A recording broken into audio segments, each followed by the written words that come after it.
करते हैं। हमारा आज का प्रश्न है, हथौड़ा मूलतः एक डैश डैश प्रवर्धक है। सही उत्तर जो कि बल का प्रवर्धक है।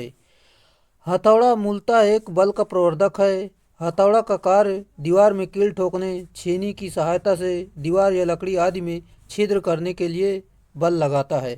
अगला प्रश्न हमारा दिया गया है, जो कि एक डैश डैश छेनी में एक तिरछी धार होती है और इसका उपयोग कठोर हो चुके मसाले मोटार को साफ करने के लिए किया जाता है। सही उत्तर जो कि एक जॉइंट यानी संयुक्त छेनी में एक तिरछी धार होती है, जो कि इसका उपयोग कठोर मोटार यानी मसाले को साफ करने के लिए किया जाता है। फिर से एक बार देखते हैं। एक संयुक्त छेनी में एक तिरछी तथा तेज धार होती है और इसका प्रयोग कठोर हो चुके मसाले को साफ करने के लिए किया जाता है। यह निम्न कार्बन इस्पात की बनी होती है। इसकी लंबाई जो है 18 सेंटीमीटर तक की होती है। अगला प्रश्न, AWG यानी अमेरिकन वायर गेज संख्या चालक के आकार को दर्शाती है। इस संख्या के संबंध में निम्न इनमें से कौन सा सही है? सही उत्तर आपका हो जाएगा, जितनी छोटी संख्या उतना बड़ा व्यास होगा। चलिए यहाँ पर हम देखते हैं AWG का मतलब जो होता है अमेरिकन वायर गेज, जो कि मैंने आपको पहले ही बता दिया, चालक के आकार को दर्शाती है। इस संख्या के संबंध में संख्या जितनी छोटी होगी वायर का व्यास उतना ही बड़ा होगा, अर्थात वायर मोटा होगा। जैसे 40 AWG और 20 AWG में 20 AWG में आपका 20 AWG का व्यास ज़्यादा होगा, क्योंकि जिसका व्यास कम होता है उसका मोटा तार, मतलब जिसका AWG ज़्यादा होता है उसका मान लो व्यास वो मान लो पतला होता है। जिसका व्यास मान लो जिसका AWG कम होता है उसका मोटा तार होता है। कहने का अर्थ ये है। अगला प्रश्न, एक नियान परिपथ टेस्टर सामान्यतः डैश डैश टेस्ट करने के लिए प्रयोग होता है। सही उत्तर फेज टेस्ट करने के लिए इसका प्रयोग करते हैं। जैसा कि नियान परिपथ टेस्ट का प्रयोग आमतौर पर फेज परीक्षण के लिए किया जाता है। यह फेज की निरंतरता यानी कंटिन्यूटी को मापता है। इसमें 8 सेंटीमीटर लंबा ब्लेड होता है। इसका प्रयोग 500 वोल्ट तक किया जाता है। अगला प्रश्न हमारा दिया गया है, यदि दो आवेशित कणों के बीच की दूरी घटाकर मूल दूरी से आधी की जाए तो उनके बीच बल डैश डैश हो जाता है। सही उत्तर जो कि 4 गुना हो जाएगा। जैसे कि यहाँ पर हम देखते हैं व्याख्या के माध्यम से, आवेशों के कणों के बीच की दूरी बराबर 1/2 और बल यहाँ पर F यानी आपकी यहाँ पर दूरी आधी दी गई है तो यहाँ पर आधी कर देंगे और बल आपको निकालना है। फार्मूला आपका होता है F बराबर के Q1 × Q2 अपान R²। यहाँ पर मान रखेंगे, जैसे कि यहाँ पर पूरा मान रख के इस प्रकार चालू करेंगे तो यहाँ पर आपका 4 गुना हो जाएगा। चलिए, उम्मीद है आपको समझ में आया होगा। अगला प्रश्न, निम्नलिखित बलों में से कौन सा बल सबसे कमजोर है? आपको बताना है इसमें से कौन सा बल सबसे कमजोर है। सही उत्तर गुरुत्वाकर्षण बल जो है सबसे कमजोर बल होता है। गुरुत्वाकर्षण बल सबसे कमजोर बल है। इस नियमानुसार दो द्रव्यमान वस्तुओं का गुणन प्रयुक्त बल के समानुपाती तथा बीच की दूरी के वर्ग के व्युत्क्रमानुपाती होता है। यह नियम न्यूटन के व्युत्क्रम वर्ग नियम के समकक्ष होता है। अगला प्रश्न, निम्न में से किसके लिए गॉस का नियम लागू होता है? सही उत्तर जो कि केवल पॉइंट चार्ज के लिए, अनंत लाइन चार्ज के लिए, चार्ज की अनंत सीट के लिए, समान रूप से गोलाकार शेल्स के लिए इसमें सभी में लागू होता है। फिर से आपको मैं बता दूं, जो कि गॉस के नियमानुसार जो है, जो विद्युत आवेश के वितरण एवं उनके कारण उत्पन्न विद्युत क्षेत्र में संबंध स्थापित करता है। इस नियम के अनुसार किसी बंद पृष्ठ से निगमित संपूर्ण विद्युत फ्लक्स उस पृष्ठ से आबंद आवेशों एवं निर्वात की विद्युतशीलता के अनुपात के बराबर होता है। जैसे कि इसमें कुछ नियम होते हैं, मतलब इसके कुछ उदाहरण, जैसे कि केवल चार्ज पॉइंट चार्ज, अनंत लाइन चार्ज, चार्ज की अनंत सीट, समान रूप से गोलाकार सेल्स आदि पर लागू होता है, जो कि इस प्रकार दिया गया है फार्मूला। अगला प्रश्न, एक इलेक्ट्रॉन वोल्ट निम्नलिखित में से किसके बराबर होता है? सही उत्तर 1.6 -10⁻⁻19 जूल के बराबर होता है। चलिए, और यहाँ पर इलेक्ट्रॉन वोल्ट जो है ऊर्जा की इकाई होती है, जो कि एक इलेक्ट्रॉन द्वारा निर्वात में 1 वोल्ट का विभवांतर पार करने पर प्राप्त होता है। अगला प्रश्न, प्रतिरोधक में स्वर्ण रंग कोड डैश सहायता से सूचित करता है। स्वर्ण रंग जो है आपका 5% इसको सूचित करता है। रजत यानी चांदी के लिए आप 10% इसका होता है। और यहाँ पर मैं आपको बता दूं, नो कलर है तो आपका 20% होगा। इस प्रकार आप देख सकते हैं, ब्लैक के लिए तो कुछ नहीं दिया, ब्राउन के लिए 1 होता है, रेड के लिए 2 होता है और ग्रीन के लिए ±0.5 होता है। दोस्तों ये सभी मान याद रख लीजिए, क्योंकि ये सभी आपके पूछे जाते हैं कोई भी एग्ज़ाम हो। ब्लू के लिए यहाँ पर देख सकते हैं, वायलेट के लिए, सभी के लिए आप मान देख सकते हैं, जो कि इस प्रकार दिया गया है। अगला प्रश्न, रंगीन टीवी में प्रयुक्त प्रतिरोधक में उल्लेखित वर्ण बैंड इस क्रम में पीला, जामुनी, नारंगी और चांदी है तो उसका मान होगा। चलिए, यहाँ पर पीला का जो होता है कलर आपका 4 होता है, और जामुनी यानी आपका यहाँ पर यानी वायलेट जो होता है ये 7 होता है। और मैं आपको बता दूँ, यहाँ पर नारंगी का जो है 3 होता है, जो कि तीसरा स्टेप होता है, 10⁻, यहाँ पर 3 लिखेंगे। फिर इसके बाद चांदी के लिए ±10% होता है। तो पहले तो यहाँ पर ±10% इन दोनों में है, तो यहाँ पर हम बता सकते हैं आपकी, जो कि 10⁻³ है, तो ये आपका यहाँ पर किलो में आ जाएगा, जो कि यहाँ पर option number C 47 kilo ohm ±10% होगा इसका आंसर, जो कि इस प्रकार आप देख सकते हैं। अगला प्रश्न, निम्नलिखित में से अधिक हल्का कण कौन सा है। अधिक हल्का कण आपको बताना है, जो कि इसमें इलेक्ट्रॉन जो है सबसे अधिक हल्का कण होता है। इलेक्ट्रॉन, प्रोटॉन तथा न्यूट्रॉन में सबसे हल्का कण इलेक्ट्रॉन होता है। हल्का होने के कारण ही यह नाभिक के चारों ओर चक्कर लगाता है। निगेटिव पार्टिकल इलेक्ट्रॉन पर निगेटिव चार्ज होता है, जो कि प्रोटॉन पॉजिटिव पार्टिकल जिस पर धनात्मक आवेश होता है। न्यूट्रॉन पर कोई चार्ज नहीं होता है, अर्थात न्यूट्रॉन उदासीन होता है। अगला प्रश्न आपको बताना है, जो कि यहाँ पर मैं आपको बता दूं, नीचे दी गई आकृति के संदर्भ में निम्न में से कौन सा कथन सत्य है। आपको बताना इसमें से कौन सा कथन आपका सत्य है। जैसे कि यहाँ पर आपका सही उत्तर हो जाएगा, जो कि इस प्रकार है, ऑप्शन नंबर डी, जैसे कि केवीएल का उल्लंघन ये कर रहा है। चलिए, अगला प्रश्न आपको मैं बता दूं, जैसे कि इस प्रकार है, विद्युत वाहक बल का चिन्ह के निर्धारण के लिए गिरते विभव का मूल्य होना चाहिए। सही उत्तर, जो कि इसमें से कोई नहीं है। जैसा कि यहाँ पर मैं आपको बता दूं, विद्युत वाहक बल का चिन्ह निर्धारण में के लिए गिरते विभव का मूल्य किसी चिन्ह से नहीं बल्कि दोनों छोरों से कम मूल्य से दर्शाते हैं। अतः इसमें विकल्प डी जो है बिल्कुल सही उत्तर है। अगला प्रश्न, यदि 10 वोल्ट और 3 ओम, 5 ओम, 10 ओम और 20 ओम के समानांतर प्रतिरोध के साथ जुड़ी है, तो 5 ओम के प्रतिरोधक का वोल्टेज क्या होगा। सिंपल सा है, जो कि यहाँ पर आपको समानांतर में है तो आपका वोल्टेज बिल्कुल समान हो रहेगा, जो कि आपका 10 ही वोल्ट आपका सही उत्तर होगा। अगर सीरीज में होता ना, तो ये सारे वोल्ट जुड़ जाते, यानी वोल्टेज आपके जुड़ जाते। वोल्टेज यहाँ पर पैरेलल है तो आपका वोल्टेज जो है समान रहेगा सभी में। समांतर में जुड़े प्रतिरोधों का वोल्टेज एक समान होता है, अतः 5 ओम प्रतिरोध का वोल्टेज भी 10 वोल्ट होगा। अगला प्रश्न, 10 ओम प्रतिरोधक को एक 6 वोल्ट सेल से जोड़ा जाता है, जिसका आंतरिक प्रतिरोध 2 ओम है, तो उस 10 प्रतिरोधक के आर पार की वोल्टता कितनी होगी। चलिए, सिंपल सा है, इसे सॉल्व करते हैं। जो कि 10 ओम और 10 ओम को एक 6 वोल्टेज सेल से जोड़ा जाता है, इसका आंतरिक प्रतिरोध इतना दिया गया है। इनको दोनों को आप जोड़ लेंगे, जो कि इस प्रकार है। जैसे कि यहाँ पर मैं आपको बता दूँ, I बराबर V/R होता है, तो यहाँ पर V का मान आपका 6 दिया गया है, R का मान दोनों को जोड़ लेंगे तो आप यहाँ पर आपका आ जाएगा 12, इसके भाग देंगे तो आपका 0.5 एम्पियर आ जाएगा। फिर V बराबर IR फार्मूला लगाएंगे, फिर इसको भाग दे देंगे तो आपका 5 एम्पियर सही उत्तर हो जाएगा, ऑप्शन नंबर सी। चलिए, अगला प्रश्न हमारा दिया गया है, जैसे कि कौन नियम बताता है कि जंक्शन पर करंटों के संगमन का बीजगणितीय यानी अलजेब्रिक योग शून्य होता है। सही उत्तर आपका हो जाएगा जो कि ऑप्शन नंबर डी, किरचॉफ का करंट नियम। चलिए यहाँ पर मैं आपको बता दूं, किरचॉफ का करंट नियम बताता है कि जंक्शन पर करंटों का संगम का बीजगणितीय योग जो है शून्य होता है।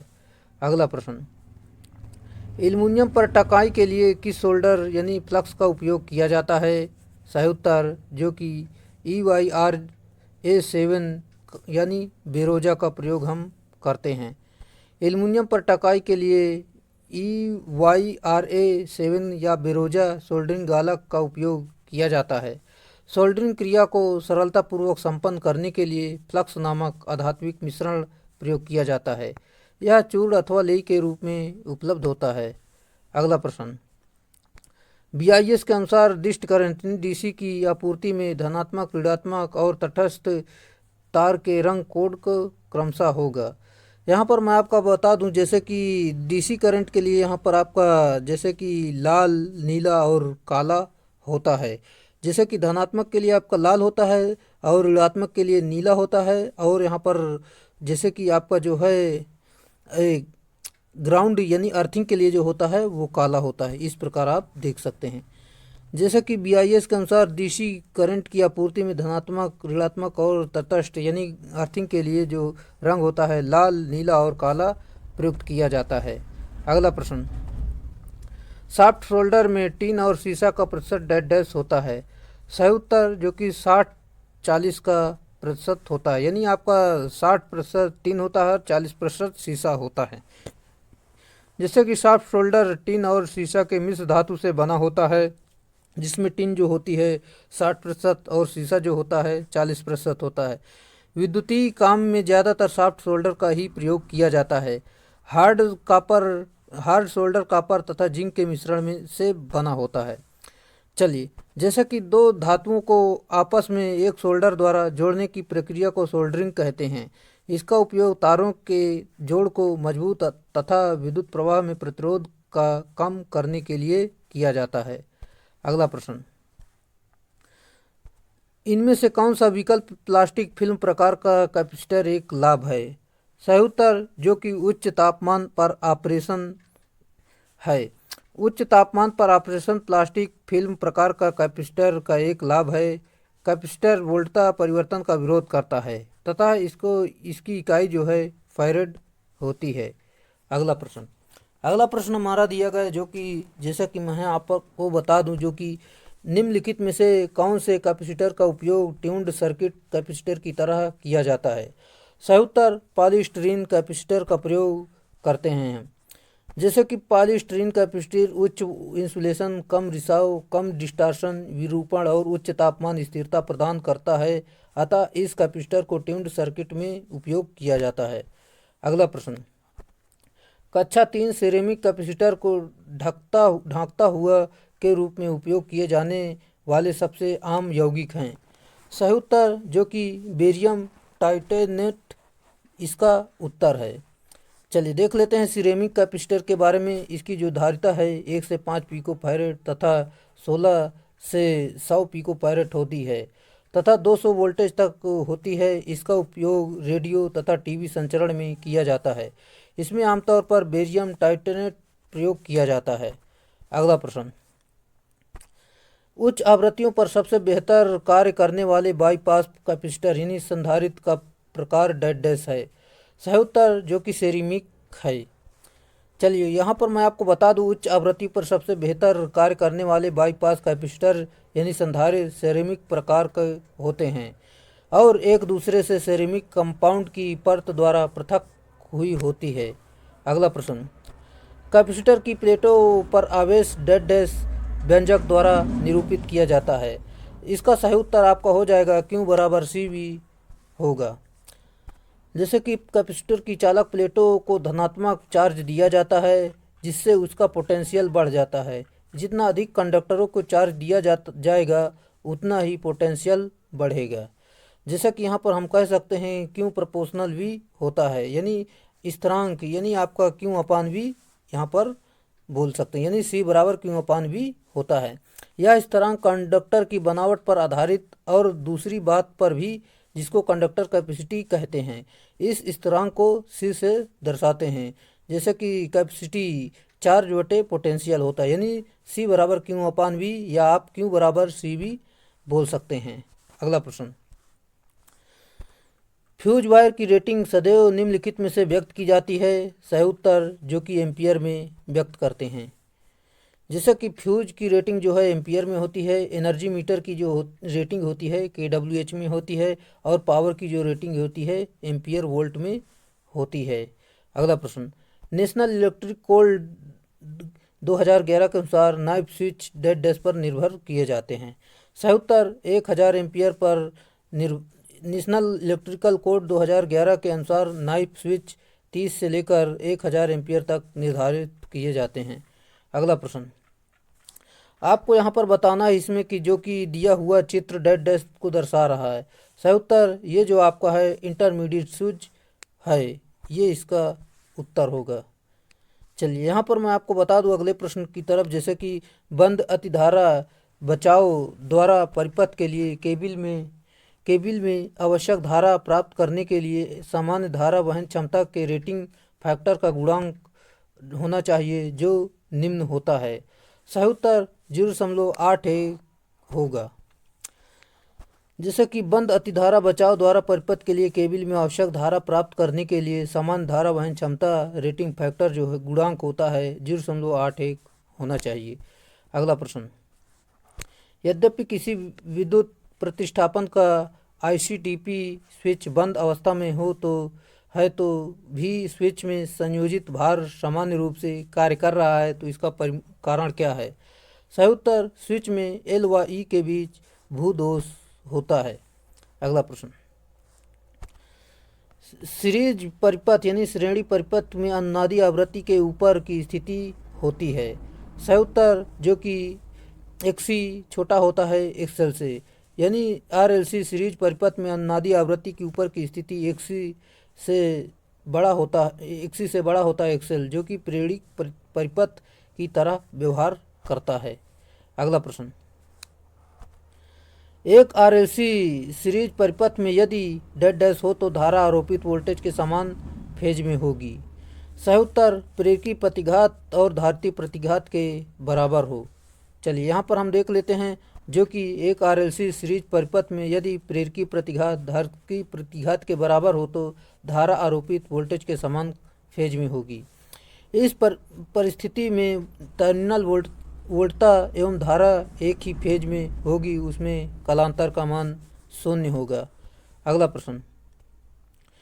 प्रश्न हमारा दिया गया है, यदि RLC परिपथ में फेज कोण यानी काला कोण अग्रगामी हो तो निम्नलिखित विकल्पों में से कौन सा सत्य है।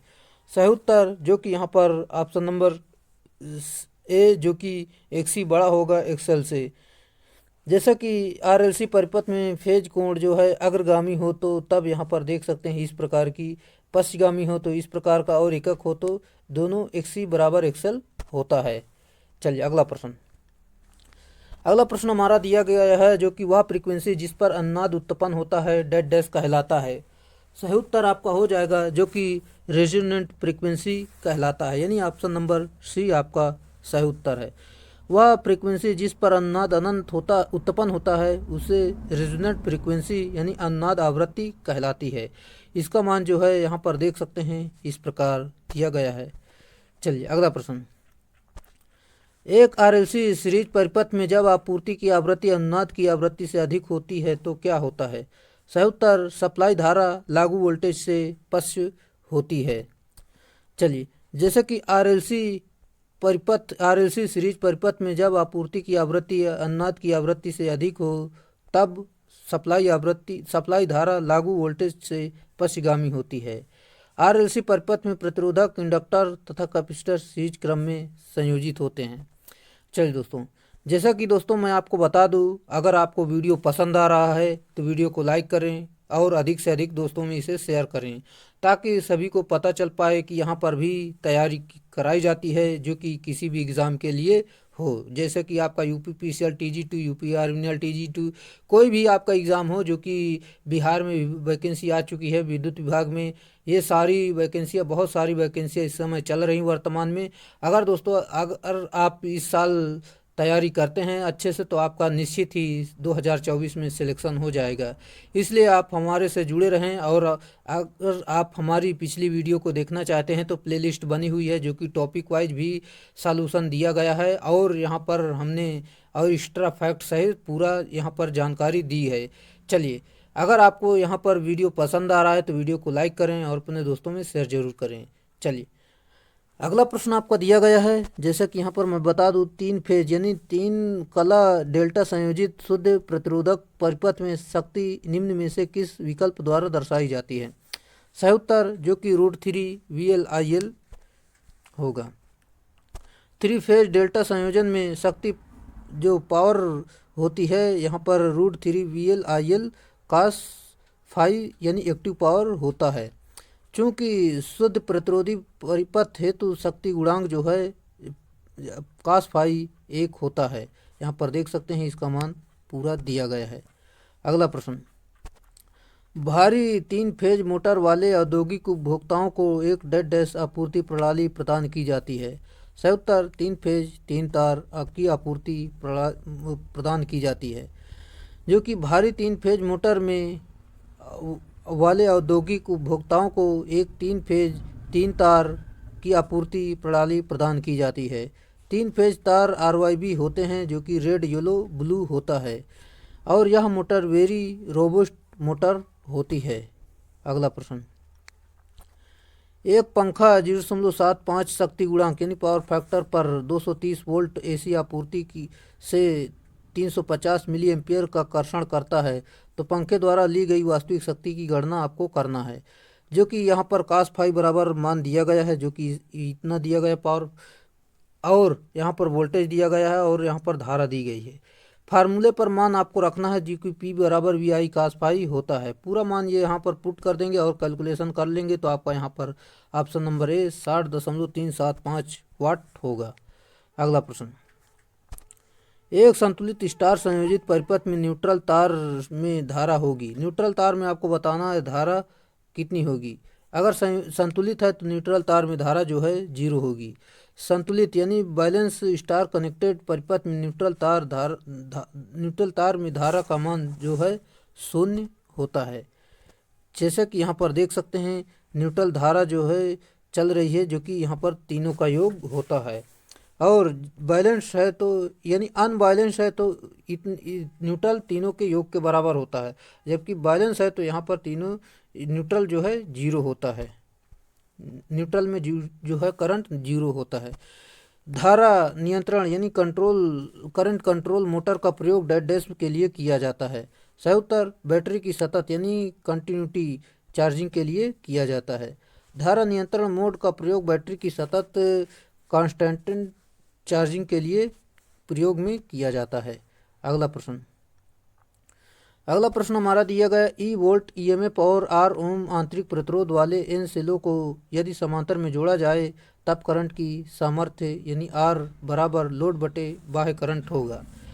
चलिए, इसका सही उत्तर जो हो जाएगा, जो कि ई बटे R प्लस N बटे R इसका फार्मूला, जो कि ये समांतर में आपका होता है।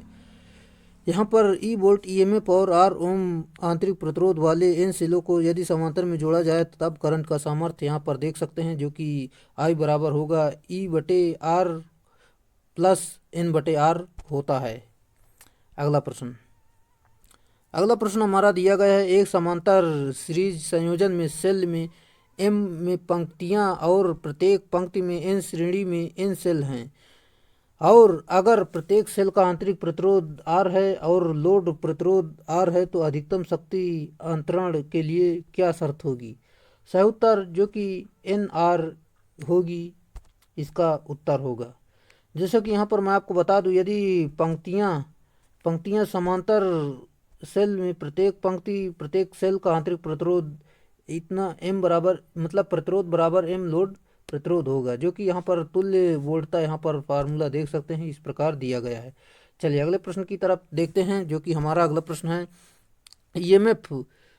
EMF वोल्ट तथा आंतरिक प्रतिरोध R है, यानी प्रतिरोध प्रत्येक के इन सेलों का एक बाहरी प्रतिरोध R द्वारा सीरीज संयोजन में किया जाता है तो R द्वारा प्रवाहित धारा को किस प्रकार दिखाया जाता है। सिंपल सा है, NE/R प्लस N/R, जो कि इसका सही उत्तर है। चलिए यहाँ पर हम अगले प्रश्न की तरफ चलते हैं, जो कि हमारा अगला प्रश्न दिया गया है, जैसे कि इस प्रकार है। दिए गए परिपथ यानी सर्किट में किस उपकरण द्वारा क्रमशः A और B को जोड़ा जा सकता है।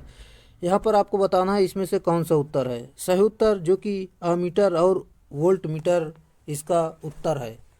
चलिए जैसे कि यहाँ पर इसकी व्याख्या देख लेते हैं, जो कि यहाँ पर एमीटर एवं वोल्ट मीटर की सहायता से इसे जोड़ा जाता है। जबकि एमीटर जो होता है सीरीज में जुड़ा होता है तथा वोल्ट मीटर परिपथ जो है समांतर में जुड़ा होता है।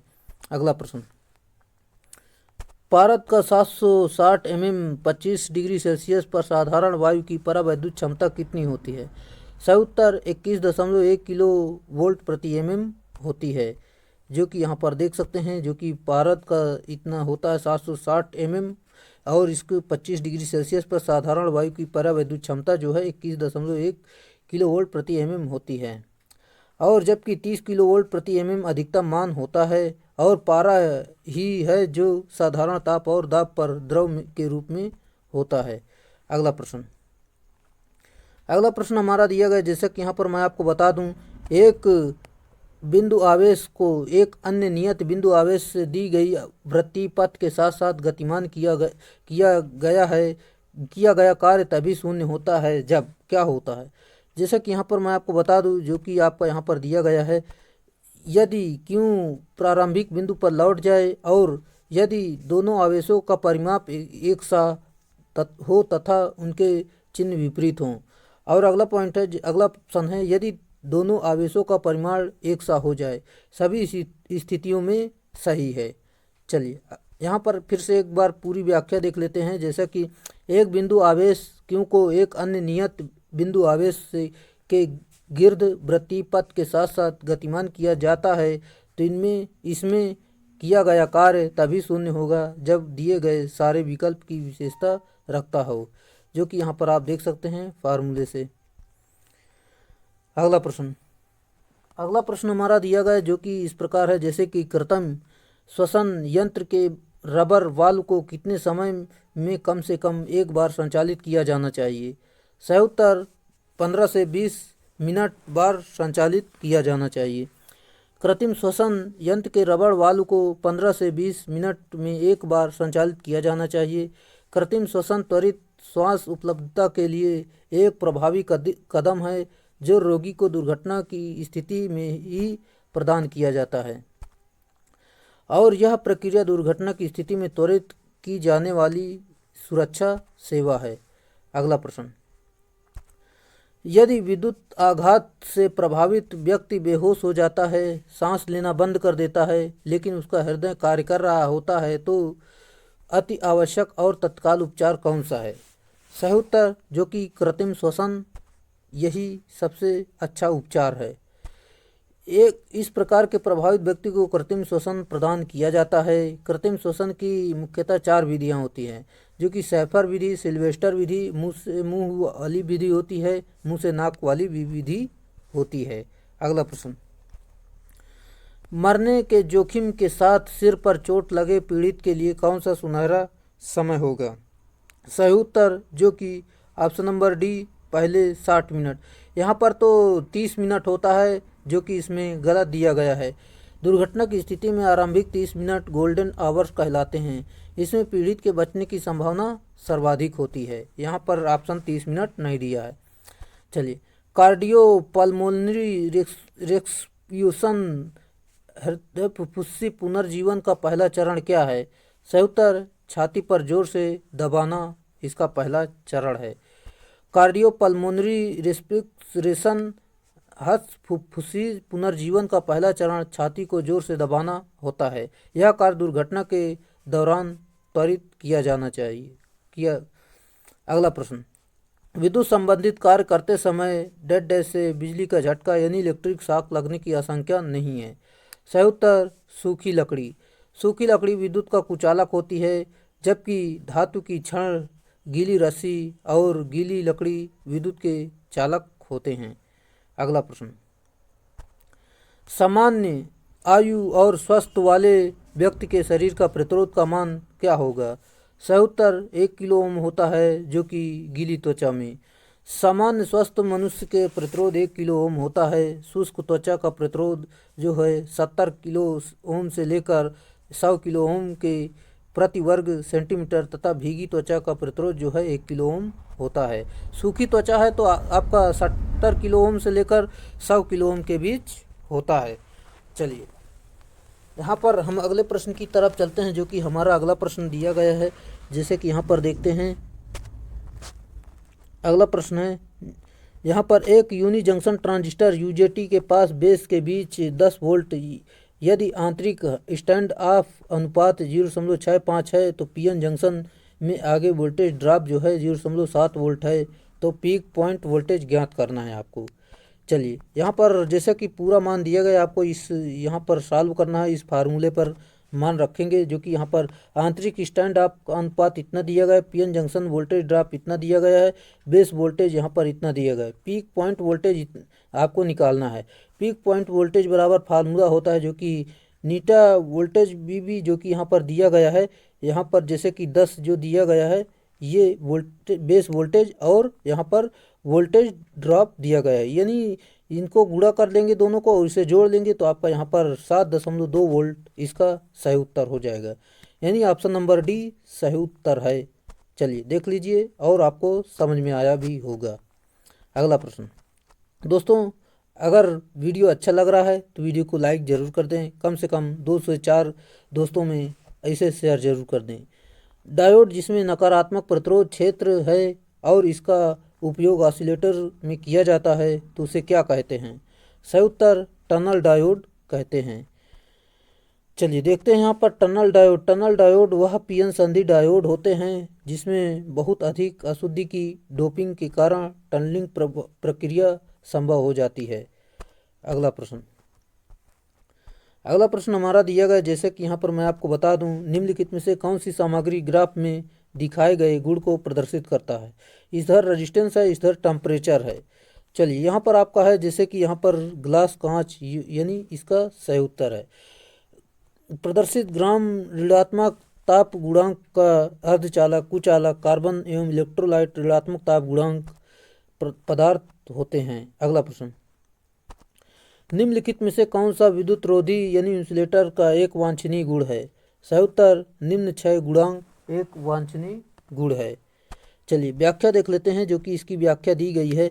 विद्युत रोधी पदार्थ की आंतरिक सामर्थ्य उच्च, प्रतिरोधकता उच्च एवं 6 गुणांक कम होना चाहिए। 6 गुणांक केवल द्वारा विद्युत की हानि को दर्शाता है। अगला प्रश्न, विद्युत कार्य के लिए डिजाइन किए गए पीपीई में विद्युत रोधी दस्ताने किससे बनाए जाते हैं?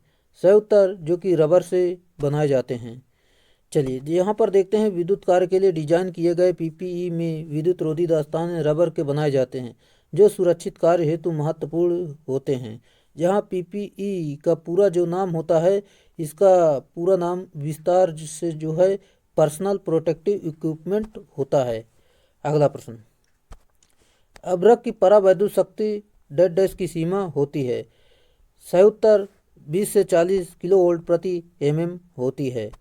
अभ्रक की परावैद्युत शक्ति जो है 20 से 40 किलोवोल्ट प्रति एमएम अथवा 180 मेगावोल्ट प्रति एमएम होती है, यानी मीटर होती है। परावैद्युत शक्ति वह अधिकतम विद्युत क्षेत्र है जो कि इंसुलेटिंग पदार्थ बिना भंजन हुए सहन कर सकता है। अगला प्रश्न, इंसुलेशन का पोलराइजेशन इंडेक्स यानी वैल्यू यूनिट लेस नंबर है क्योंकि? सही उत्तर जो कि यह 2 इंसुलेशन वैल्यूज का अनुपात होता है। यहाँ पर हम देख लेते हैं, इंसुलेशन का polarisation index value unitless number होता है क्योंकि यह 2 इंसुलेशन वैल्यूज का अनुपात होता है। अगला, पीएलसी का पूरा नाम बताना है आपका, जो कि यहाँ पर प्रोग्रामेबल यानी आपका यहाँ पर option number C programmable logic controller होता है। जो कि इस प्रकार देख सकते हैं प्रोग्रामेबल लॉजिक कंट्रोलर होता है। अगला प्रश्न, जब तक के बाद एक, दो या अधिक डिवाइस किसी बस में डेटा राइट करने का प्रयत्न करते हैं तो पैदा होने वाली अवस्था को कहते हैं। सही उत्तर बस कंडक्शन कहते हैं। चलिए, जैसे कि जब एक के बाद दो या दो से अधिक डिवाइस किसी बस में डेटा राइट करने का प्रयत्न करते हैं तो पैदा होने वाली अवस्था को बस कंडेंशन कहते हैं। अगला प्रश्न, स्थिर मेमोरी डिवाइस को सबसे अच्छे से कौन दर्शाता है? सही उत्तर आपका हो जाएगा, जो कि यहाँ पर मैं आपको बता दूँ, ऑप्शन नंबर डी। जैसे कि यहाँ पर वे अर्धचालक डिवाइस जिनमें संरक्षित डाटा तब तक बना रहेगा जब तक कि सप्लाई हो रहा है। यहाँ पर इसकी व्याख्या देख लेते हैं। स्थिर मेमोरी डिवाइस के लिए सबसे अच्छा वे अर्धचालक डिवाइस दर्शाते हैं जिनमें संचरित डाटा तब तक बना रहेगा जब तक कि शक्ति सप्लाई हो रही है, तथा मेमोरी समस्त बाइनरी सूचनाएं, इंस्ट्रक्शन तथा डाटा स्टोर करती हैं तथा आवश्यकता होने पर किसी प्रोग्राम को एग्जीक्यूट करने के लिए प्रयोग किया जाता है। अगला प्रश्न, निम्नलिखित में से कौन सा एक केबल को भौतिक नुकसान से बचाता है? सही उत्तर आर्मरिंग जो होता है ये केबल को भौतिक नुकसान से बचाता है। केबल के निर्माण की सभी परतों में आर्मरिंग का कार्य भौतिक नुकसान से बचाना होता है। आमतौर पर यह प्रायः स्टील का बना होता है। यह सतह केबल की परतों में प्रयुक्त बेंडिंग तथा सर्विंग परतों के मध्य सैंडविच की तरह संयोजित रहती है। अगला प्रश्न, कवचन यानी आर्मरिंग डेड डैश के ऊपर का भाग होता है। सही उत्तर बेंडिंग जो है इसके ऊपर का भाग होता है। कवचिंग यानी आर्मरिंग बेंडिंग के ऊपर का भाग होता है जो सुरक्षा प्रदान करता है। अगला प्रश्न, केबल के निम्नलिखित में से किस क्षेत्र में वोल्टेज का तनाव अधिकतम होता है? सही उत्तर चालक की कोर। केबल के चालक की कोर क्षेत्र में वोल्टेज का तनाव अधिकतम होता है। अगला प्रश्न, निम्न में से कौन सा पावर का भाग नहीं है?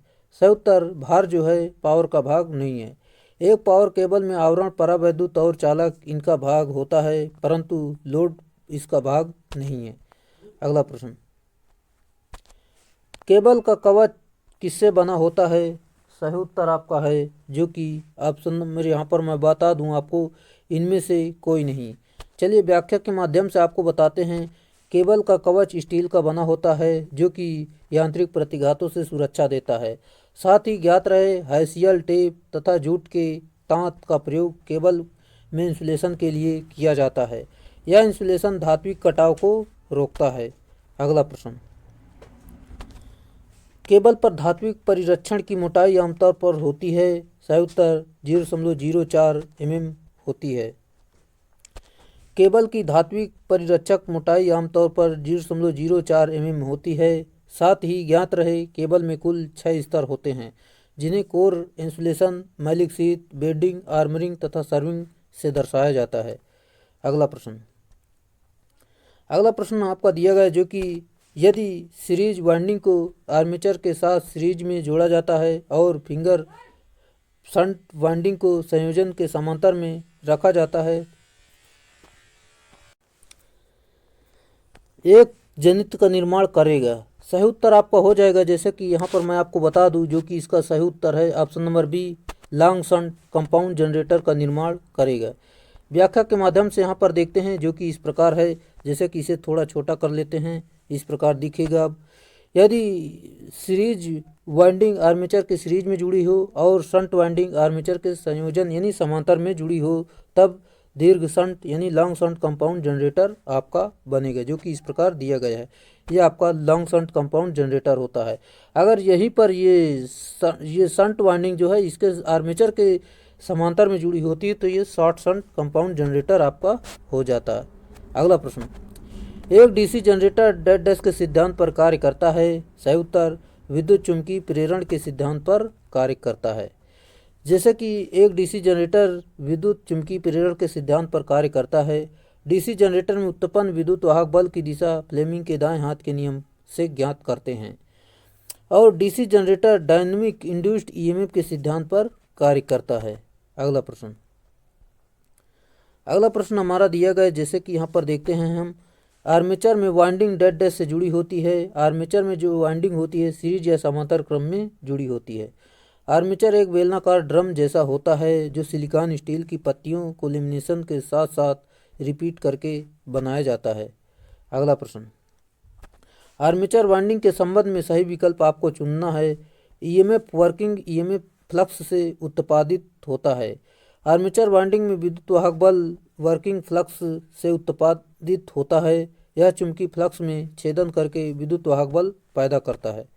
अगला प्रश्न, आर्मेचर वाइंडिंग को निम्नलिखित में से कौन से विकल्प में आर्मेचर कोर के सही आकार और माप में वाइंड की जाती है? सही उत्तर एनामेल्ड की तांबे की तार होगी। चलिए, एनामेल्ड तार या चुंबक तार एक तांबे की एल्युमिनियम तार है जिसे इंसुलेशन की बहुत पतली परत के साथ लेपित किया जाता है। अगला प्रश्न, किसी डीसी जनरेटर में लैप वाइंडिंग को किन अनुप्रयोगों के लिए उपयोग किया जाता है? सही उत्तर उच्च करंट तथा निम्न वोल्टेज के लिए प्रयोग किया जाता है। यहाँ पर हम व्याख्या देखते हैं, जो कि डीसी जनरेटर में लैप वाइंडिंग जो है, लैप वाइंडिंग में कॉइल एक दूसरे पर चढ़ाए हुए होते हैं। इसमें पैरेलल वाइंडिंग भी कहते हैं क्योंकि इसके पैरेलल भागों में पोलों की संख्या बराबर होती है। इसमें कनेक्शन पैरेलल में किए जाते हैं। यह उच्च करंट तथा निम्न वोल्टेज प्रदान करने के लिए की जाती है। अगला प्रश्न, डीसी मशीनों में आर्मेचर वाइंडिंग को निम्नलिखित में से किस पर लपेटा जाता है? सही उत्तर रोटर के खुले स्लॉट पर लपेटा जाता है। डीसी मशीनों में आर्मेचर वाइंडिंग रोटर के खुले स्लॉट पर लपेटा जाता है। यह प्रेरित विद्युत वाहक बल उत्पन्न करता है। अगला प्रश्न, किसी डीसी मशीन के एक आर्मेचर में करंट प्रवाह की प्रकृति क्या है? सही उत्तर जो कि एसी इसकी प्रकृति होती है। जैसा कि किसी भी डीसी मशीन में एक आर्मेचर करंट की प्रकृति हमेशा एसी होती है। इसको कम्यूटेटर की सहायता से डीसी में बदला जा सकता है क्योंकि आर्मेचर द्वारा प्रेरित विद्युत वाहक बल प्रत्यावर्तित प्रकार का होता है। अगला प्रश्न, बुकोल्ज रिले का उपयोग आमतौर पर उपकरण की सुरक्षा के लिए डेड डैश के रूप में किया जाता है। सही उत्तर ट्रांसफार्मर की सुरक्षा के लिए प्रयोग किया जाता है। जैसा कि यहाँ पर मैं आपको बता दूं, बुकोल्ज रिले का उपयोग आमतौर पर ट्रांसफार्मर की सुरक्षा के लिए प्रयोग किया जाता है। यह मुख्य सुरक्षा युक्ति है जो ट्रांसफार्मर के आंतरिक दोष पैदा हो जाने की स्थिति की सूचना एक अलार्म बेल बजाकर देता है और साथ ही ट्रांसफार्मर को स्रोत से भी संयोजित कर देती है। इसका उपयोग अधिक क्षमता वाले ट्रांसफार्मर में ही किया जाता है। अगला प्रश्न, किसी प्रकोष्ठी सेल टाइप ट्रांसफार्मर में कुल कितने चुंबकीय पथ होते हैं? सही उत्तर 2 होते हैं। जैसे कि यहाँ पर मैं आपको बता दूं, सेल टाइप ट्रांसफार्मर में कुल चुंबकीय पथ 2 चुंबकीय पथ होते हैं। इस प्रकार के ट्रांसफार्मर में जैसे कि EI, L व TU आकृति की स्टैंपिंग प्रयोग करके दोहरी आयताकार कोर तैयार की जाती है। इस कोर की मध्य भुजा पर प्राथमिक वाइंडिंग तथा उसके ऊपर द्वितीयक वाइंडिंग स्थापित की जाती है।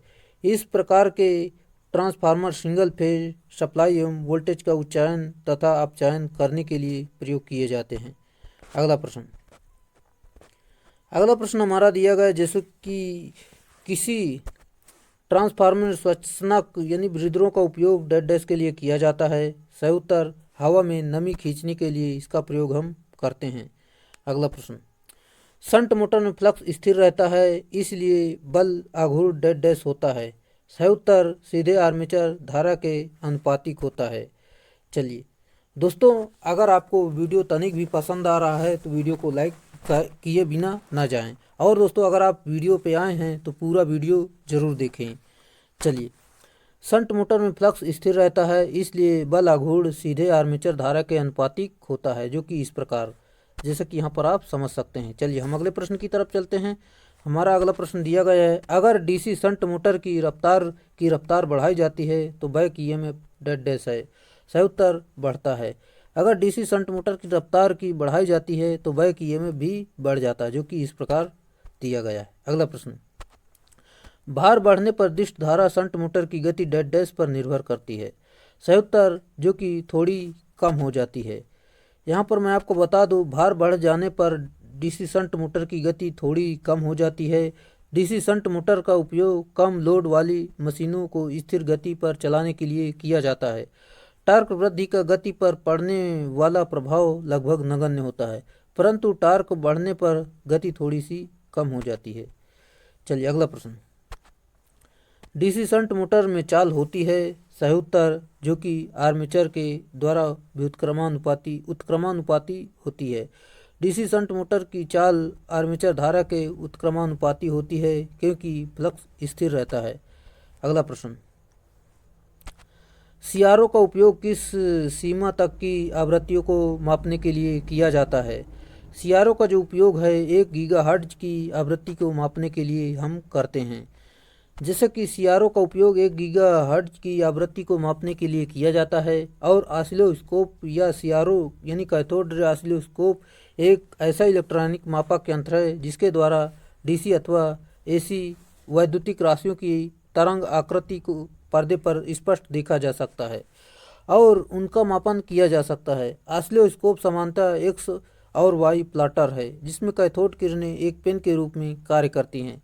सीआरओ की स्क्रीन पर की गई फ्लोरोसेंट पदार्थ की कोटिंग एक शीट पर कार्य करती है जिस पर ग्राफ बनाए जाते हैं।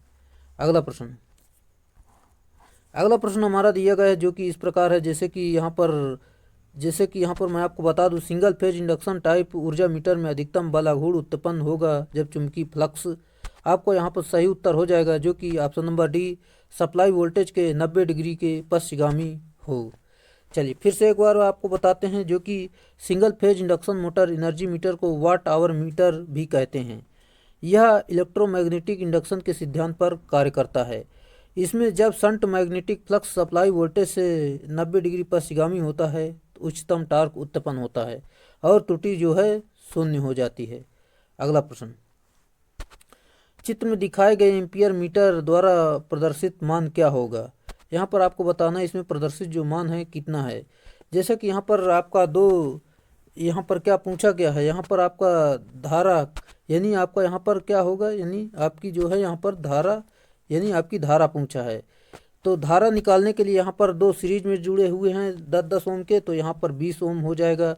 और फार्मूला होता है आई बराबर जो है वी अपान यानी वी बराबर आई आर होता है। यहाँ पर फार्मूला वी बराबर आई आर, यहाँ पर आई हमें निकालना है तो वी बटे आर हो जाएगा जो कि यहाँ पर मान रख देंगे। यहाँ पर वी का मान 50 दिया गया है, आर का मान कितना दिया गया है 20। यहाँ पर भाग दे देंगे तो आपका यहाँ पर 2 में 5 का भाग दे देंगे, 2 बार जाएगा फिर 5 बार, 2.5 इसका सही उत्तर हो जाएगा। चलिए ऑप्शन नंबर डी बिल्कुल सही है। अगला प्रश्न। प्रत्यावर्तित की वोल्टता विनियमन गणना के लिए निम्नलिखित में से किसका उपयोग नहीं किया जाता है? सही उत्तर आपको बताना है जो कि इसमें वृत्त चित्र विधि का प्रयोग नहीं करते हैं, जबकि यहाँ पर एम्पियर वर्त विधि का प्रयोग करते हैं, पोर्टियर विधि का प्रयोग करते हैं, तुल्यकालिक प्रतिबाधा विधि का भी प्रयोग हम करते हैं। वोल्टता विनियमन ज्ञात करने के लिए निम्न विधियां प्रयुक्त की जाती हैं जो कि एमएमएफ विधि यानी एम्पियर इंटू टर्न विधि, जो कि ईएमएफ विधि, तुल्यकालिक प्रतिबाधा विधि और पोर्टियर विधि का प्रयोग हम करते हैं। चलिए यहाँ पर देख लेते हैं जो कि किसी प्रत्यावर्ती में तुल्यकालिक प्रतिघात डैश होता है। सही उत्तर जो कि क्षरण प्रतिघात और आर्मेचर प्रतिघात का संयोजन होता है। अगला प्रश्न हमारा दिया गया है जो कि प्रत्यावर्तित में तुल्यकालन हेतु किस विधि का उपयोग किया जाता है? सही उत्तर जो कि 2 दीप्त और एक अक्षिप्त यानी डार्क विधि का प्रयोग किया जाता है। जैसा कि प्रत्यावर्ती के तुल्यकालक जांच हेतु विधियां होती हैं जो कि 3 डार्क लैंप विधि, 3 दीप्त लैंप विधि, 2 दीप्त तथा 1 डार्क लैंप विधि और सिंक्रोस्कोप विधि होती है। अगला प्रश्न। तुल्यकालत्वदर्शी यानी सिंक्रोस्कोप का क्या अर्थ है, क्या कार्य है? सही उत्तर 2 प्रत्यावर्तितों के लिए तुल्यकालन के सटीक क्षण को इंगित करना होता है। चलिए देख लेते हैं यहाँ पर जो कि सिंक्रोस्कोप एक उपकरण होता है जिसकी सहायता से 2 या 2 से अधिक प्रत्यावर्तकों के समांतर क्रम में तुल्यकालीकरण की जांच की जाती है। सिंक्रोस्कोप में प्रयुक्त मोटर 2 फेज इंडक्शन मोटर होती है, साथ ही यह तुल्यकालन की जांच की सबसे उपयुक्त विधि होती है। अगला प्रश्न इस प्रकार है जैसे कि 2 अल्टरनेटर के तुल्यकालन के लिए कौन सी शर्त आवश्यक है? सही उत्तर वोल्टेज, आवृत्ति और फेज अनुक्रम इसमें समान होने चाहिए। जैसे कि यहाँ पर मैं आपको बता दूँ, दो प्रत्यावर्तकों के तुल्यकालन की निम्न विशेषता होती है, जैसे कि पोलैरिटी समान होनी चाहिए, टर्मिनल वोल्टेज समान होने चाहिए और आवृत्ति समान होनी चाहिए।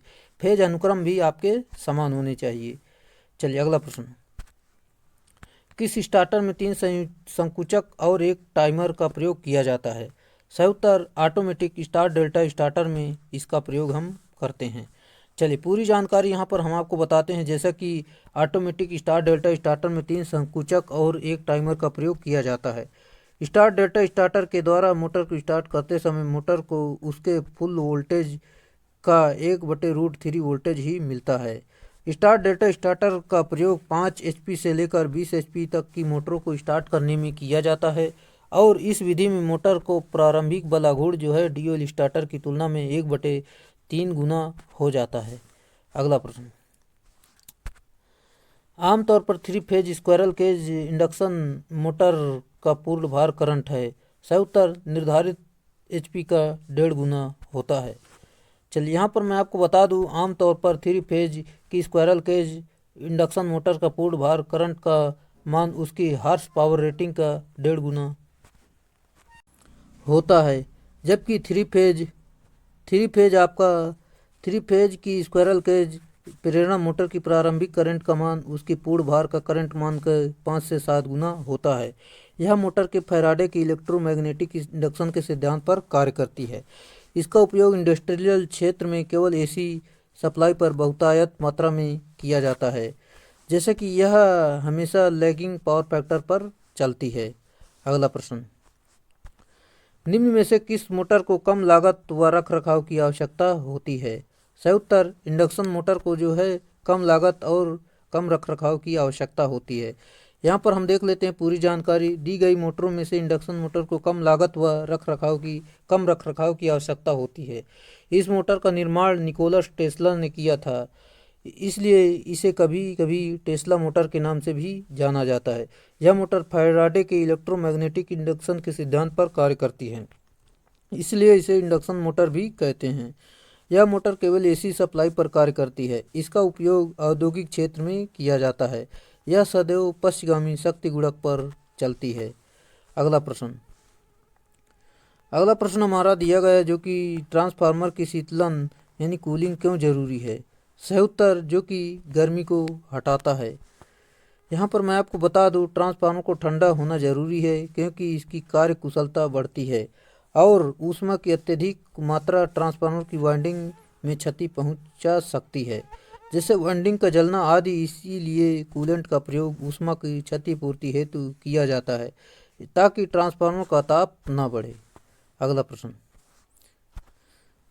निम्न तरल पदार्थों में से किसका उपयोग ट्रांसफार्मर में कूलेंट के रूप में नहीं किया जाता है? सही उत्तर आपका हो जाएगा जो कि गिरीज का प्रयोग नहीं करते हैं, जबकि मिनरल तेल का प्रयोग करते हैं, हाइड्रोकार्बन लिक्विड का प्रयोग करते हैं और सिलिकॉन लिक्विड का प्रयोग करते हैं, स्टर्स का प्रयोग भी करते हैं, जबकि गिरीज का प्रयोग आपका नहीं होता। फिर से आपको व्याख्या के माध्यम से समझा दे ताकि आपको पूरी जानकारी मिल जाए। ट्रांसफार्मर कूलेंट के रूप में लिए जाने वाले पदार्थ निम्नलिखित पदार्थ का उपयोग किया जाता है, जैसे कि मिनरल तेल, सिलिकॉन लिक्विड, हाइड्रोकार्बन लिक्विड, स्टर्स। ट्रांसफार्मर कूलिंग लॉसेस के कारण गर्म होने पर की जाती है। अगला प्रश्न, किस प्रकार के ऑयल का उपयोग ट्रांसफार्मर में किया जाता है? सही उत्तर मिनरल तेल का प्रयोग हम करते हैं। यहाँ पर हम देखते हैं मिनरल तेल या खनिज तेल को पेट्रोलियम के शोधन से प्राप्त किया जाता है। यह शुद्ध एवं नमी रहित होना आवश्यक है और यह ज्वलनशील नहीं होता है और न ही सरलता से वाष्पीकृत होता है।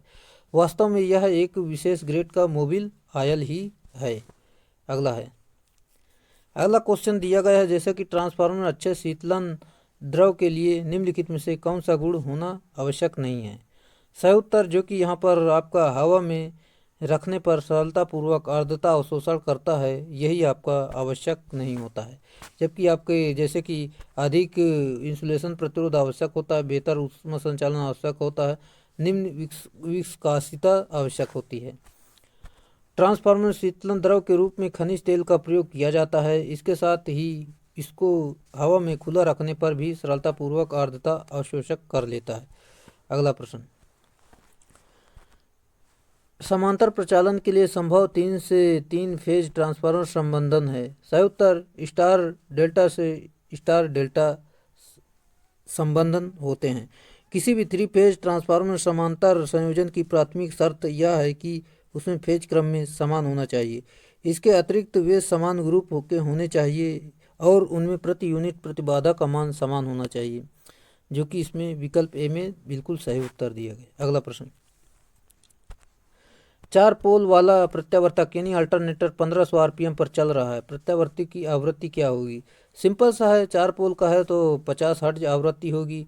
यहाँ पर फार्मूला होता है जो कि एनएस यानी सिंक्रोनस स्पीड बराबर फार्मूले से मान निकाल सकते हो, जो कि 120 F/P होता है। मान रखेंगे, यहाँ पर सॉल्व करेंगे तो आपका आ जाएगा। अगला प्रश्न, प्रत्यावर्ती यानी अल्टरनेटर की रेटिंग डेड डैश होगी। सही उत्तर केवीए में होती है। जैसे कि यहाँ पर अल्टरनेटर की रेटिंग जो है किलो वोल्ट एम्पियर में होती है। अल्टरनेटर के द्वारा एसी की पावर सप्लाई प्राप्त की जाती है। किलोवाट बराबर यानी केवीए इंटू cos फाई होता है, जहाँ की cos फाई शक्ति गुणक होता है।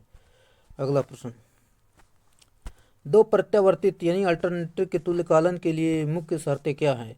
सही उत्तर वोल्टेज आवृत्ति और फेज अनुक्रम समान होने चाहिए। अगला प्रश्न जाने से पहले इसकी पहले पूरी व्याख्या देख लेते हैं, जो कि समांतर में चलते हुए 2 अल्टरनेटर के तुल्यकालन के लिए निम्नलिखित शर्तों का पूरा होना आवश्यक होता है। जैसे कि समांतर में चलते हुए अल्टरनेटर का टर्मिनल वोल्टेज बस बार वोल्टेज समान होने चाहिए और समांतर में चलते हुए अल्टरनेटर का आवृत्ति और फेज अनुक्रम बस बार की आवृत्ति और उसके फेज अनुक्रम समान होने चाहिए। अगला पॉइंट दिया गया है, समांतर में चल रहे अल्टरनेटर सदैव तुल्यकालिक गति पर चलते हैं। अगला प्रश्न, टर्बो यानी उच्च गति प्रत्यावर्तित के लिए किस प्रकार के रोटर का प्रयोग किया जाता है? सही उत्तर बेलनाकार पोल प्रकार का रोटर का प्रयोग किया जाता है। अगला प्रश्न हमारा दिया गया है, जैसे कि तत्काल उत्क्रमित करने के द्वारा किसी मोटर के अचानक बंद होने तक क्या कहा जाता है? सही उत्तर जो कि प्लगिंग कहते हैं। तत्काल उत्क्रमित करने के लिए के द्वारा किसी मोटर के अचानक बंद होने की प्लगिंग कहा जाता है। अगला प्रश्न हमारा दिया गया है, 3 फेज इंडक्शन मोटर के नो लोड परीक्षण द्वारा कौन सी हानि निर्धारित की जा सकती है? सही उत्तर लव हानि निर्धारित की जा सकती है। 3 फेज इंडक्शन मोटर के लोड परीक्षण द्वारा लव हानि निर्धारित की जाती है। इंडक्शन मोटर सदैव लैगिंग पावर फैक्टर के साथ कार्य करती है। यह इंडक्शन मोटर सर्वाधिक प्रयोग होने वाली मोटर होती है। अगला प्रश्न, एक इंडक्शन मोटर के नो लोड परीक्षण द्वारा प्राप्त सीट प्रतिरोध घटक समतुल्य प्रतिरोध में निम्नलिखित में से कौन सा कथन सत्य है? सही उत्तर वायु घर्षण हानि और कोर हानि होती है। चलिए यहाँ पर हम देख लेते हैं, वायु घर्षण हानि और कोर हानि एक इंडक्शन मोटर में नो लोड परीक्षण द्वारा प्राप्त प्रतिरोध के समतुल्य होती है। नो लोड टेस्ट एक अप्रत्यक्ष विधि है जिसका उपयोग दक्षता के निर्धारण के लिए तथा 3 फेज इंडक्शन मोटर के बराबर सर्किट के सर्किट मापदंडों को निर्धारित करने के लिए भी किया जाता है। अगला प्रश्न, एक एसी स्टेटर घुमाव पर निरंतरता यानी कंटिन्यूटी परीक्षण के दौरान सीरीज में जुड़े हुए परीक्षण लैंप डेड डैश रहते हैं। यदि घुमाव में खुला परिपथ है तो क्या होगा? अंधकारमय होगा, यानी सर्किट खुला है तो बल्ब कहाँ जलेंगे। एसी स्टेटर पर निरंतरता परीक्षण के दौरान सीरीज में जुड़े हुए परिपथ लैंप अंधकारमय रहते हैं यदि घुमाव में खुला परिपथ है तो। अगला प्रश्न, ब्लॉक्ड रोटर परीक्षणों में स्लिप डेड डैश के बराबर होती है। सही उत्तर जो कि 1 के बराबर होती है। ब्लॉक्ड रोटर टेस्ट में रोटर को स्थिर रखा जाता है, अतः मोटर की गति जो है NR बराबर 0 होती है, जो कि इस प्रकार आप देख सकते हैं। एक यहाँ पर सही उत्तर हो जाएगा। चलिए अगला प्रश्न हमारा दिया गया है, जैसे कि यहाँ पर मैं आपको बता दूं, किसी इंडक्शन मोटर का संपूर्ण वृत्ताकार चित्र डेड डैश से प्राप्त डेटा से बनाया जा सकता है। सही उत्तर जो कि यहाँ पर नो लोड टेस्ट और ब्लॉक्ड रोटर टेस्ट और स्टेटर रेजिस्टेंस टेस्ट से बनाया जाता है। जैसे कि किसी भी इंडक्शन मोटर का संपूर्ण मोटर के किन्हीं वृत्ताकार चित्र, no load test, blocked rotor test और स्टेटर रेजिस्टेंस टेस्ट का पता लगाने के लिए किया जाता है। दोस्तों, अगर आपको वीडियो पसंद आ रहा है तो वीडियो को लाइक कर दें, क्योंकि दोस्तों इतनी बड़ी वीडियो बनाने में बहुत मेहनत लगती है। ये दोस्तों आपके वीडियो आपके यूट्यूब पर पड़ी रहेंगी, जो कि आप कभी भी देख सकते हैं, जो कि काफ़ी इम्पोर्टेंट प्रश्न इसमें हमने कवर किया है, जो कि कोई भी टॉपिक नहीं छूट रहा है, सभी टॉपिक से हमने प्रश्नों को कवर किया है। इसलिए आपका कोई भी एग्ज़ाम हो इलेक्ट्रिशियन से संबंधित, यहाँ से आप अपनी तैयारी सुनिश्चित कर सकते हैं और अपने गवर्नमेंट एग्ज़ाम में एक सीट पक्की कर सकते हैं। चलिए, जिस विधि में पोलों की संख्या पर ध्यान दिए बिना आर्मेचर वाइंडिंग को समांतर पथों में विभाजित किया जाता है उसे डेड डैश कहा जाता है। सही उत्तर, उसे वेव वाइंडिंग कहते हैं। चलिए देख लेते हैं, जो कि जिस विधि में पोलों की संख्या पर ध्यान दिए बिना आर्मेचर कॉइल को समांतर पथों में विभाजित किया जाता है उसे वेव वाइंडिंग कहते हैं। इसमें करंट के लिए दो ही समांतर मार्ग होते हैं। पोलों की संख्या चाहे जितनी हो इसका प्रयोग हाई वोल्टेज की मशीनों के लिए उपयुक्त होता है। अगला प्रश्न, किस प्रकार की वाइंडिंग में कुंडलन कॉइल का समाप्ति किनारे कम्यूटेटर सेगमेंट की दूरी पर जुड़े होते हैं? सही उत्तर, जो कि यहाँ पर सिंप्लेक्स वेव वाइंडिंग इसका उत्तर है। जैसे कि सिंप्लेक्स वेव वाइंडिंग में कुंडली में शुरुआती और समाप्ति किनारों कम्यूटेटर सेगमेंट की दूरी पर जुड़े होते हैं, जो कि इस प्रकार जुड़े होते हैं। चलिए, और यहाँ पर मैं आपको बता दूं, इसमें कॉइल एक के अंतिम लीड पर एक पोल पिच की दूरी पर स्थापित दूरी दूसरी कॉइल एक्स की प्रारंभिक लीड से जोड़ी जाती है। इस वाइंडिंग में कॉइल के दोनों सिरों के मध्य अंतर कई सेगमेंट का अंतर होता है। अगला प्रश्न, आर्मेचर कोर के स्लॉट में इंसुलेट किए हुए कंडक्टर यानी संवाहक की व्यवस्था को डेड डैश कहा जाता है। सही उत्तर, आर्मेचर वाइंडिंग कहा जाता है। जैसे कि आर्मेचर कोर के स्लॉट में इंसुलेट किए हुए कंडक्टर की व्यवस्था को आर्मेचर वाइंडिंग कहते हैं। वाइंडिंग दो प्रकार की होती है, जैसे कि लैप वाइंडिंग और वेव वाइंडिंग। यहाँ पर मैं बात करूँ, जहाँ उच्च वोल्टता तथा निम्न धारा की आवश्यकता होती है वहाँ वेव वाइंडिंग होती है, यानी निम्न धारा और उच्च वोल्टता की आवश्यकता होती है वहाँ पर वेव वाइंडिंग, और जहाँ पर उच्च धारा तथा निम्न वोल्टता की आवश्यकता होती है वहाँ पर लैप वाइंडिंग का प्रयोग हम करते हैं। अगला प्रश्न हमारा दिया गया, जैसे कि यहाँ पर मैं आपको बता दूं, इस प्रकार है। जैसे कि पूर्ण तरंग दृष्टिकारी में प्रत्येक डायोड से प्रवाहित होने वाली औसत धारा क्या है? सही उत्तर, लोड धारा के औसत मान का आधा इसका उत्तर है। पूर्ण तरंग दृष्टिकारी में प्रत्येक डायोड के प्रवाहित होने वाली औसत धारा लोड के औसत मान का आधा होती है। पूर्ण तरंग दृष्टिकारी का पीक इनवर्स वोल्टता अधिकतम मान का दोगुना होता है। साथ ही अर्धपूर्ण तरंग तथा ब्रिज प्रकार के दृष्टिकारियों में डायोड की संख्या एक अर्ध तरंग के लिए यानी हाफ वेव के लिए एक और सेंट्रल टैप्ट के लिए दो और ब्रिज के लिए 4 डायोड की आवश्यकता होती है। चलिए, ब्रिज रेक्टिफायर में कम से कम कितनी संख्या में डायोड लगते हैं? ब्रिज के लिए 4 डायोड की ज़रूरत होती है, जबकि हाफ वेव के लिए 1 डायोड और सेंट्रल टैप्ट के लिए 2 डायोड का प्रयोग हम करते हैं। फिर से एक बार आपको रिकॉल करवा देते हैं, जो कि ब्रिज रेक्टिफायर में प्रयुक्त डायोड की संख्या 4 होती है, जबकि हाफ वेव में डायोड की संख्या 1। रेक्टिफायर का कार्य एसी को डीसी में बदलना होता है।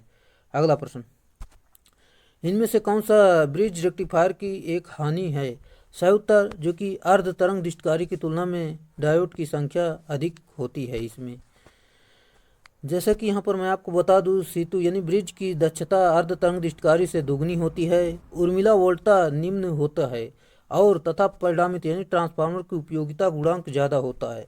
सेतु दृष्टिकारी में डायोड की संख्या अर्ध तरंग दृष्टिकारी से ज़्यादा होती है। अगला प्रश्न, एक पूर्ण तरंग दृष्टिकारी यानी ब्रिज रेक्टिफायर को 15 VRMS AC स्रोत दी जाती है और 100 ओम भार से जुड़ा हुआ है, तो शिखर प्रतिलोम वोल्टता यानी PIV कितनी होगी? यहाँ पर आपको बताना है, जैसे कि यहाँ पर VRMS दिया गया, RL भी दिया गया है। फार्मूला होता है जो कि VRMS बराबर VM/√2।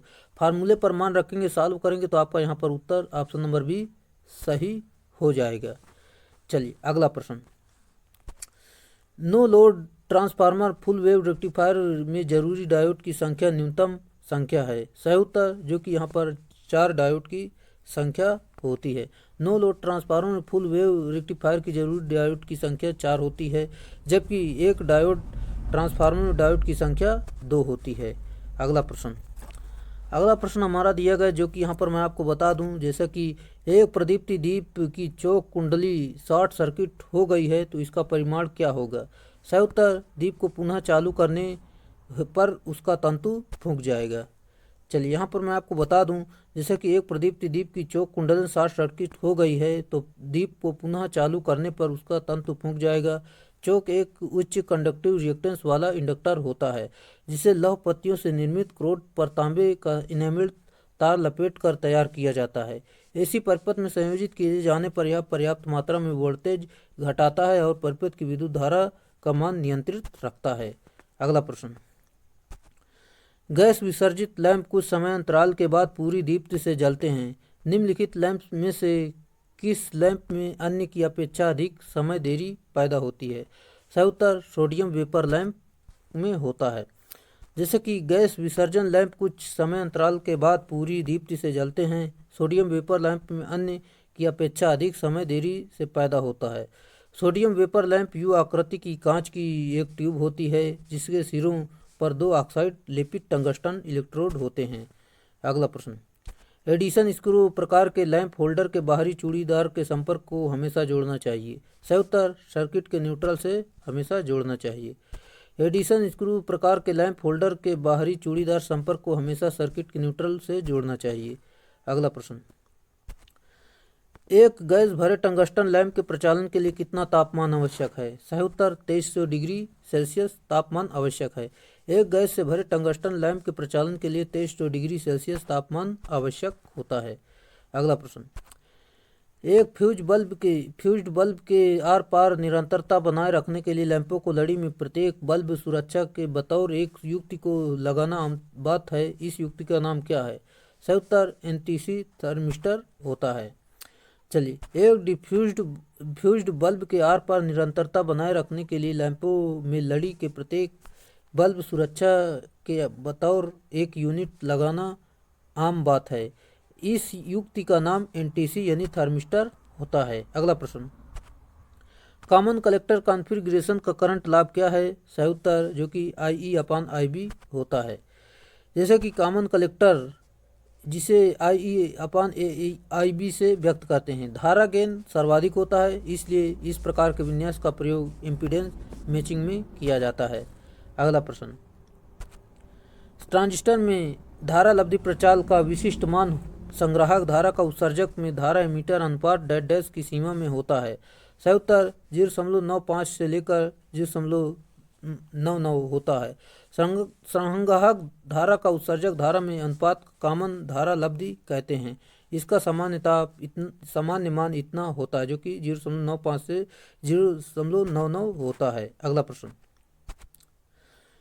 एक IC यानी धारा जो है, कलेक्टर धारा जो है 10 मिली एम्पियर और IE कलेक्टर इमीटर धारा जो है 10.2 मिली एम्पियर है, तो सही ढंग से अभिनत PNP ट्रांजिस्टर के लिए IB का मान क्या होगा।